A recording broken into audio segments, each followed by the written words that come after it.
So yun guys, Mon Montenegro again. So for today's video, share ko lang sa inyo from Manila.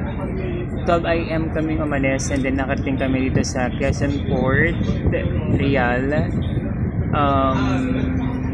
Siguro mga 5 AM na. So 9 o'clock Manila na ngayon. So paalis na aming bangka papuntang Humalig Island.